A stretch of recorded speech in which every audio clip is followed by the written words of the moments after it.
Bon, leçon 28 d'un cours en miracle, c'est pas tellement clair, hein? Mais comme je vous dis, la leçon est en ligne. Il y a des livres, il y a différentes éditions. Voilà. Par-dessus tout, je veux voir les choses différemment. Aujourd'hui, nous donnons réellement une application concrète à l'idée d'hier. Pendant ces périodes d'exercice, tu prendras une série d'engagements définis. Ne sois pas préoccupé par contre de savoir si tu les tiendras dans le futur. Si tu es au moins désireux de les prendre maintenant, ces engagements, tu es en bonne voie de les tenir. Et nous ne sommes encore qu'au début. Tu te demandes peut-être pourquoi il est important de dire, par exemple, je veux voir cette table différemment. En soi, cela n'est pas important du tout. Or, qu'est-ce que c'est en soi? Et que signifie en soi? Tu vois beaucoup de choses séparées autour de toi, ce qui signifie en fait que tu ne vois pas du tout. Tu vois ou tu ne vois pas. Quand tu auras vu une seule chose différemment, tu verras toute chose différemment. La lumière que tu verras en n'importe laquelle est la même lumière que tu verras en elle toute. Il est beau à lire la page 479 dans le texte, la belle lumière. Quand tu dis par-dessus tout, je veux voir la table différemment, tu prends l'engagement de retirer tes idées préconçues au sujet de la table et d'ouvrir ton esprit à ce qu'elle est vraiment et à quoi elle sert. Tu ne la définis pas par rapport au passé. Tu demandes ce qu'elle est plutôt que de lui dire ce qu'elle est. Tu ne lis pas de signification à ta minuscule expérience des tables. Pas plus que tu ne limites son but à tes petites pensées personnelles. Tu ne me remettras pas en question ce que tu as déjà défini.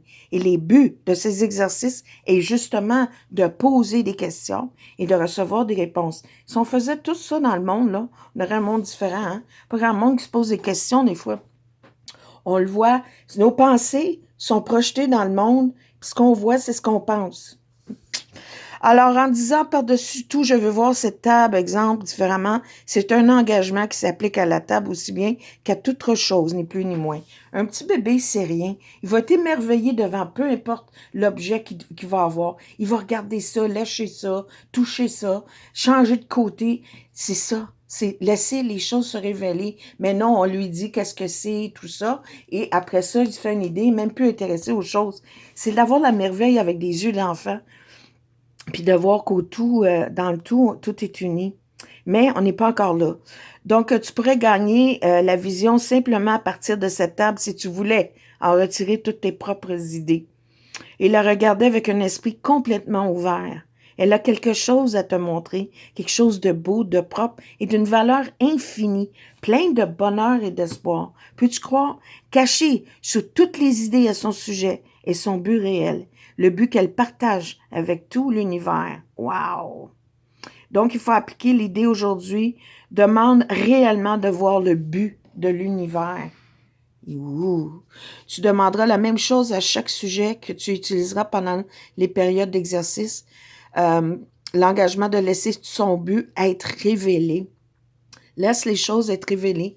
Je pense que la leçon 184 dit « Notre esprit a une direction naturelle d'apprendre. » Nous autres, on a décidé d'aller nommer toutes les choses la grosse éducation. C'est du brainwashing, au lieu de laisser les choses se révéler.